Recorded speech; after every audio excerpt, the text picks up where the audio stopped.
Assalamualaikum warahmatullahi wabarakatuh. Kami dari kelompok 5 akan mempresentasikan tentang menganalisis pasar konsumen Capture 6. Next. Kelompok kami beranggotakan saya sendiri, Alif Hesasa Maharani. Saya sendiri Brata Sembiring Apriliansyah. Dan saya Febra Widyananda. Next. Yang pertama, apa yang mempengaruhi perilaku konsumen? Jadi, perilaku konsumen adalah studi tentang bagaimana individu, kelompok, dan organisasi memilih, membeli, menggunakan, dan membuang barang, jasa, ide, atau pengalaman untuk memuaskan kebutuhan dan keinginan mereka. Next. Faktor yang mempengaruhi perilaku konsumen. Yang pertama ada budaya. Budaya ini meliputi nilai-nilai, kebiasaan, adat istiadat, tradisi, dan kepercayaan yang menentukan kebutuhan, preferensi, dan perilaku seseorang secara keseluruhan. Yang kedua, ada subkultur. Subkultur ini di mana menyesuaikan kebutuhan-kebutuhan mereka, diantaranya seperti kebebasan agama, ras, dan nilai geografis. Yang ketiga, kelas sosial. Kelas sosial ini konsumen pada kelas ini berbeda akan memiliki perilaku pembeli yang berbeda juga. Jadi setiap individu termasuk dalam kelas atas membeli produk atau layanan sesuai dengan statusnya, sementara orang yang kelas bawah akan hanya membeli produk-produk yang memenuhi kebutuhan dasar mereka saja. Next.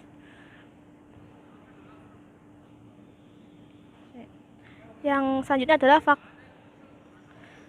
faktor sosial. Ini selanjutnya adalah faktor sosial. Faktor sosial ini meliputi kelompok rujukan, peneliti komunikasi klien, menilai konsumen secara online, keluarga, dan selanjutnya adalah peran dan status. Kelompok rujukan ini yaitu semua kelompok yang mempunyai hubungan langsung atau berpengaruh tidak langsung pada sikap atau perilaku mereka. Yang kedua, peneliti komunikasi klien yaitu jadi kayak kelompok-kelompok kecil yang anggotanya sering berinteraksi.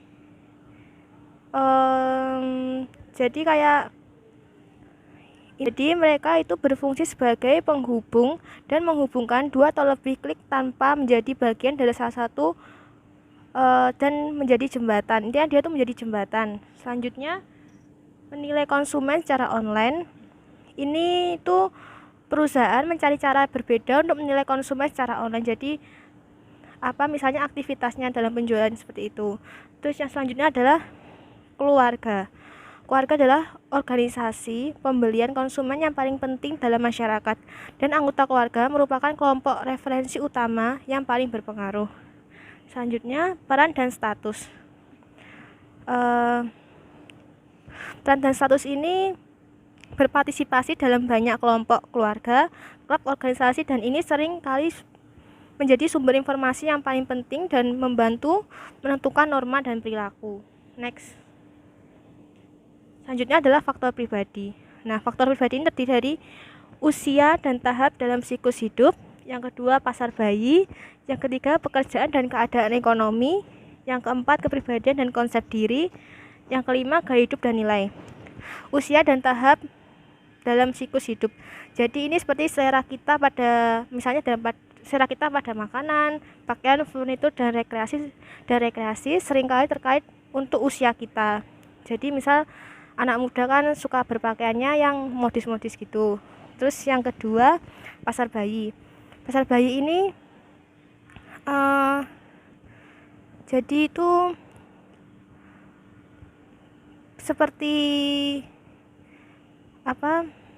potensi seorang orang tua yang ingin membelanjakan uangnya untuk anak atau mereka yang mereka cintai. Ini seperti anak gitu. Terus selanjutnya adalah pekerjaan dan keadaan ekonomi.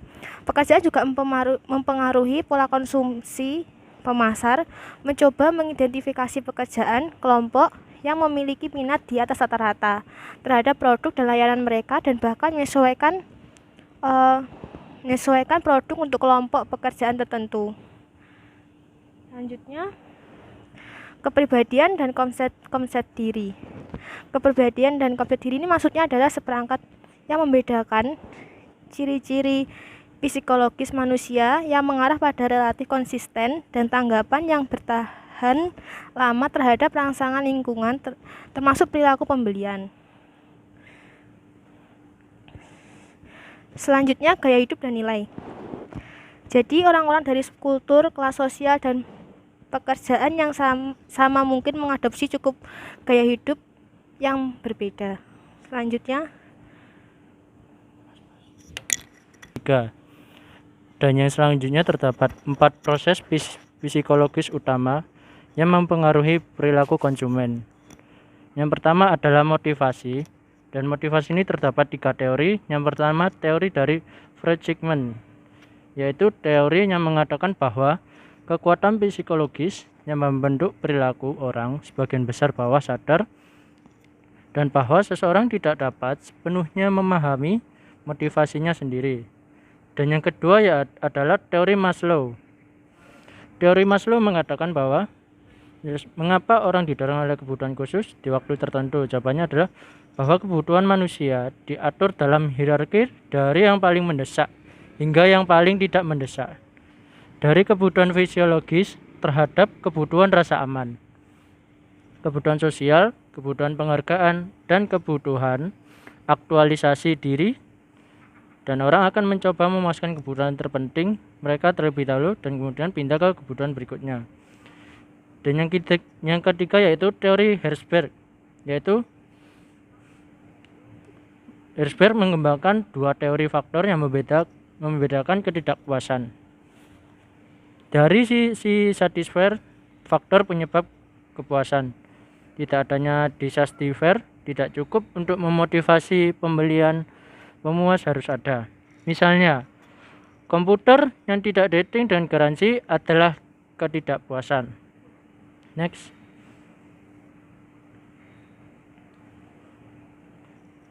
Dan yang selanjutnya adalah persepsi. Persepsi memiliki 4 dasar, yaitu perhatian selektif. Perhatian selektif adalah alokasi kapasitas pemrosesan untuk beberapa stimulus. Sukarela perhatian adalah sesuatu yang bertujuan, perhatian yang tidak disengaja diambil oleh seseorang atau sesuatu. Diperkirakan itu rata-rata orang dapat melihat lebih dari 1.500 iklan atau komunikasi merek setiap hari. Karena kita tidak bisa mungkin memperhatikan semua ini, kami menyaring sebagian besar rangsangan dan prosesnya disebut perhatian selektif. Dan yang kedua yaitu distorsi selektif. Distorsi selektif yaitu kecenderungan untuk menafsirkan informasi dengan cara yang sesuai dengan prasangka kita. Nah, konsumen akan sering mendistorsi informasi agar konsisten dengan keyakinan dan harapan merek dan produk sebelumnya. Dan yang ketiga yaitu retensi selektif. Sebagian besar dari kita tidak mengingat banyak informasi yang kita hadapi, tetapi kami menyimpan informasi yang mendukung sikap dan keyakinan kami. Karena retensi selektif kami mungkin untuk mengingat poin bagus tentang produk yang kita sukai dan melupakan poin bagus tentang produk pesaing. Dan yang keempat, persepsi bawah sadar. Mekanisme persepsi selektif membutuhkan keterlibatan aktif konsumen dan berpikir.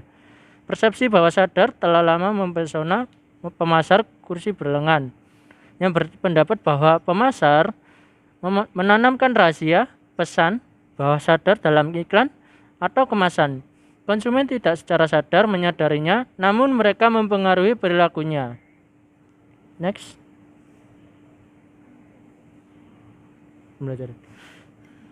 Teori pembelajaran. Teori pembelajaran mengajarkan pemasar bahwa mereka dapat membangun permintaan akan suatu produk dengan mengaitkannya dengan kuat dorongan, menggunakan isyarat yang memotivasi dan memberikan penguatan positif. Next. Selanjutnya adalah penyimpanan.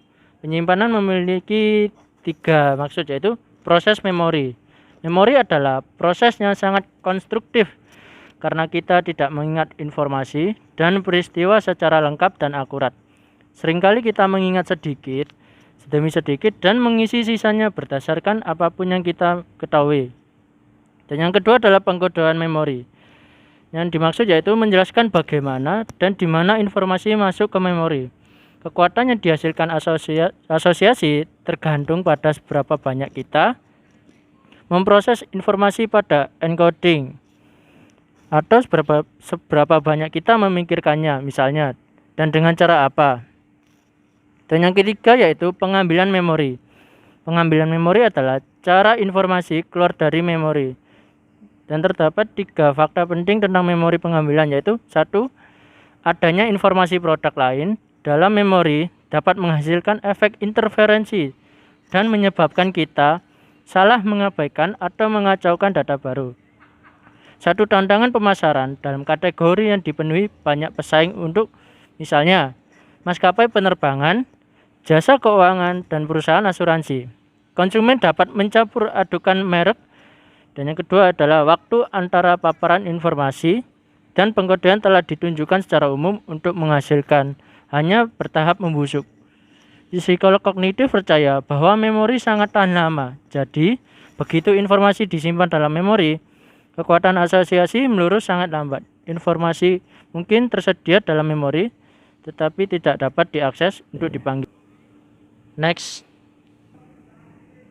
Dan selanjutnya itu efektivitas isyarat pengambilan, yaitu salah satu alasan pemasaran di dalam supermarket atau toko retail manapun sangat penting. Kemasan produk dan penggunaan papan reklam ini di dalam toko mengingatkan kita pada informasi yang sudah disampaikan di luar toko dan menjadi penentu utama pengambilan keputusan konsumen. Aksesibilitas merek dalam memori penting untuk alasan lain. Orang berbicara tentang merek ketika itu top of mind. Next. Selanjutnya yaitu 5 tahap konsumen dalam proses keputusan pembelian. Selanjutnya itu 5 tahap konsumen dalam proses keputusan pembelian. Yang pertama adalah pengenalan masalah.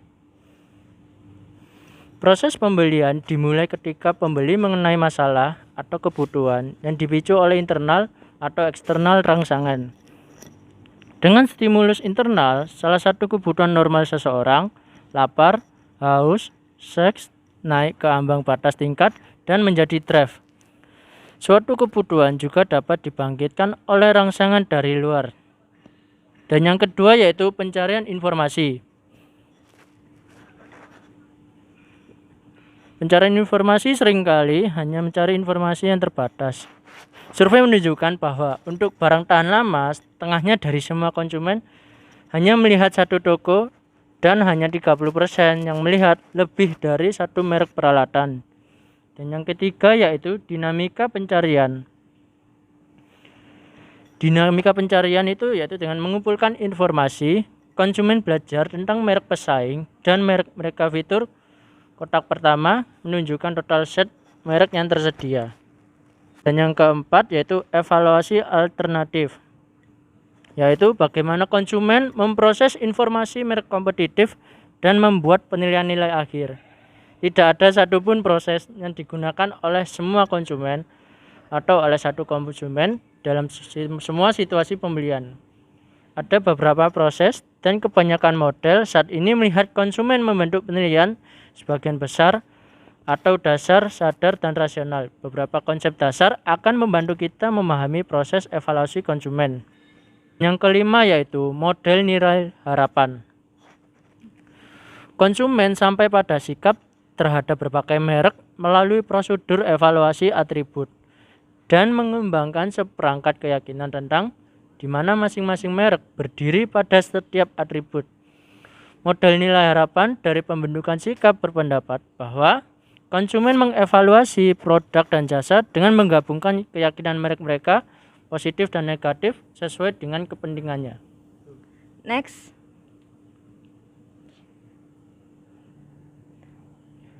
Menggunakan heuristik konjungtif. Konsumen menetapkan tingkat batas minimum yang dapat diterima untuk setiap atribut dan memilih alternatif pertama yang memenuhi standar minimum untuk semua atribut. Yang kedua yaitu menggunakan heuristik leksikografis. Konsumen memilih merek terbaik berdasarkan atribut yang dianggap paling penting berdasarkan aturan keputusan ini. Yang kedua adalah menggunakan heuristik leksikografis. Konsumen memilih merek terbaik berdasarkan atribut yang dianggap paling penting. Yang ketiga, menggunakan heuristik eliminasi demi aspek. Konsumen membandingkan merek pada atribut yang dipilih secara probabilistik, di mana probabilitas memiliki atribut berhubungan positif dengan kepentingannya, dan menghilangkan merek yang tidak memenuhi batas minimum yang dapat diterima. Next. Selanjutnya yaitu risiko fungsional. Produk tidak bekerja sesuai harapan.